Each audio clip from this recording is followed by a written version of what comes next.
સ્થાનિક ચૂંટણીમાં ઉમેદવારોએ માંગ્યું છે પોલીસ રક્ષણ। કોંગ્રેસ ઉમેદવાર ટેકેદારોને પોલીસ રક્ષણની માંગ। મોરબી હળવદ નગરપાલિકાની ચૂંટણીમાં કોંગ્રેસના આક્ષેપથી ગરમાવો। ભાજપ દ્વારા કોંગ્રેસ ઉમેદવારો તેમજ ટેકેદારો અને તેના પરિવારને ધાકધમકી પ્રલોભન આપતા હોવાની પોલીસ મથકે અરજી। ભયનો માહોલ ઊભો થતા કોંગ્રેસના ઉમેદવારોને ટેકેદારોને પોલીસ રક્ષણ આપવા માંગ। કોંગ્રેસ દ્વારા હળવદ પોલીસ મથકે લેખિત રજૂઆત કરવામાં આવી। ગંભીર આક્ષેપો સાથે રજૂઆત થતા રાજકીય આલમમાં ગરમાવો। હળવદ નગરપાલિકાના જે કોઈ પણ કોંગ્રેસ પક્ષના ઉમેદવારો છે એમના સગા સંબંધીઓને, ટેકેદારોને અને ઉમેદવારોને ક્યાંક ને ક્યાંક ભારતીય જનતા પાર્ટીના આગેવાનો દ્વારા લોભ લાલચ અને ધાક ધમકી આપવામાં આવી રહી છે તેવી એક પોલીસમાં અરજી હમણાં થોડા સમય પહેલાં હળવદ શહેર કોંગ્રેસના પ્રમુખ દ્વારા આપવામાં આવી છે।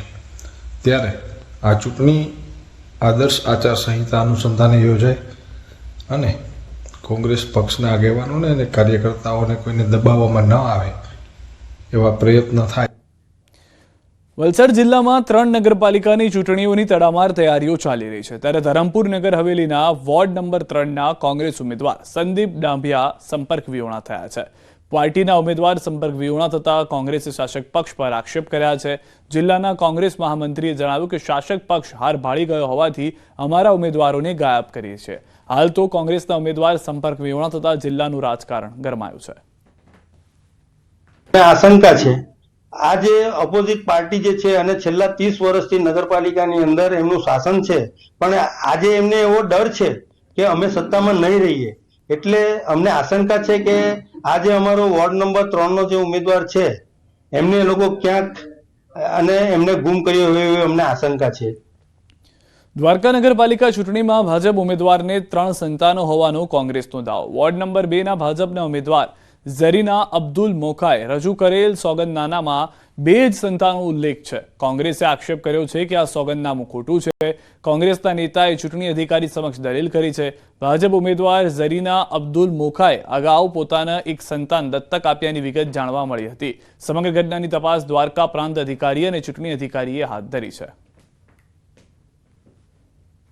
અમે વોર્ડ નંબર 2ના ભારતીય જનતા પાર્ટીના ઉમેદવાર ઝરીના અબ્દુલ મોખા કે જેને ત્રીજું બાળક હોવા છતાં આ ખોટું સોગંદનામું રજૂ કરીને ઉમેદવારી કરેલ, તેના અનુસંધાને અમે હોસ્પિટલના રેકર્ડ સાથે અમે એને જન્મના આધાર પુરાવા સાથે જે હેલ્થના હોય અમે વાંધા અરજી આપી છે।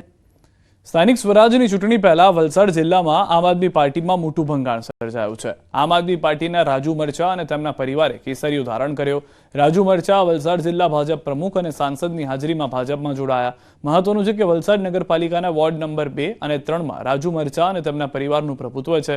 રાજુ મરચા પોતે પણ અપક્ષ તરીકે પણ ચૂંટણી લડી અને જીતી ચૂક્યા છે।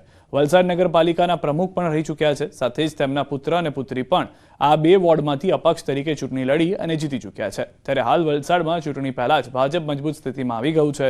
ભાજપમાં જોડાવા અંગે રાજુ મરચાએ જણાવ્યું કે ભાજપની વિકાસ નીતિ અને વલસાડના વિકાસને લઈને તેઓ ભાજપમાં જોડાયા છે।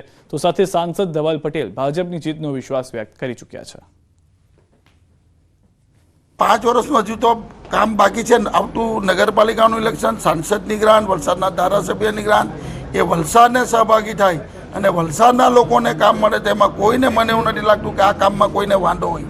એટલે સારા કામના માટે એક ભગીરથ કાર્યમાં અમે આ જોડાયા છે। રાજુભાઈ મરચાની સાથે એમની પત્ની હોય, એમની દીકરી જમાઈ હોય, કે એમના દીકરા હોય, કે એમના પરિવારના અન્ય સદસ્યો હોય, એ તમામ પરિવાર ભારતીય જનતા પાર્ટીને સાથે જોડાયો છે।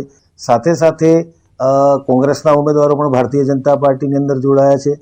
આમ આદમી પાર્ટીના લોકો પણ ભારતીય જનતા પાર્ટીની સાથે જોડાયા છે।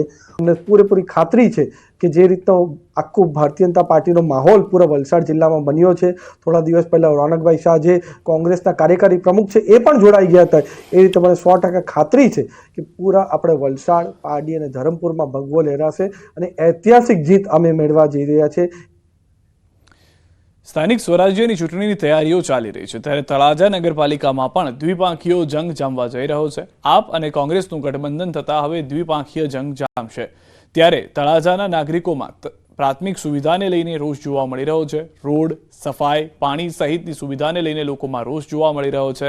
સાથે પ્રવાસન સ્થળોની યોગ્ય જાળવણી અને વિકાસ ન થતો હોય તેવી ફરિયાદો પણ જોવા મળી રહી છે.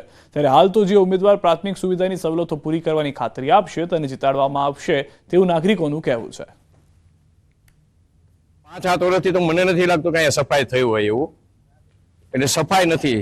તળાજા તાલુકો લેવલ છે, અહીંયા એક પણ સ્પોર્ટ્સ સંકુલ નથી, સ્વિમિંગ બાથ કે એવું કાંઈ નથી. એટલે છોકરાઓ માટેની પ્રવૃત્તિ માટેનું કાંઈ પણ નથી અહીંયા. જેવડું મોટું તાલુકા લેવલ છે, અલંગ સી બ્રેકિંગ યાર્ડ જે વર્લ્ડનું નંબર 1 અહીંયા સી બ્રેકિંગ યાર્ડ છે, છતાં અમને રેલવે મળતી નથી અહીંયા. તળાજામાં પ્રશ્નો છે રોડ, રસ્તા, સ્ટ્રીટ લાઇટ, નળ, ગટર ને જન્મ મરણના દાખલાનો કે ભાઈ સત્તાધીશો રજિસ્ટ્રારની નિમણૂક કરે દ્વારા કે અમારા પ્રાણ પ્રશ્નો નળ, ગટર, રોડ, રસ્તા ને સ્ટ્રીટ લાઇટ એને અગ્રતા આપે ને પ્રાધાન્ય આપે એવા લોકોને અમે ચૂંટીને મોકલશું. અત્યારે સરકારે તળાજા નગરનો જે ડુંગર છે એને ઐતિહાસિક સ્મારક તરીકે જાહેર કર્યો છે. પ્રવાસન યાત્રાધામમાં પણ એને સમાવેશ કર્યો છે. પણ પ્રવાસન યાત્રાધામમાં પ્રવાસ કરી અને એને જે સુવિધા મળવી જોઈએ, એની પાછળ જે ફંડ આપવું જોઈએ, લોકોને વધુને વધુ પ્રવાસીઓ અહીંયા આવતા થાય અને એના માટે જે સવલતો ઊભી કરવી જોઈએ, આ સવલતો ઊભી નથી થઈ.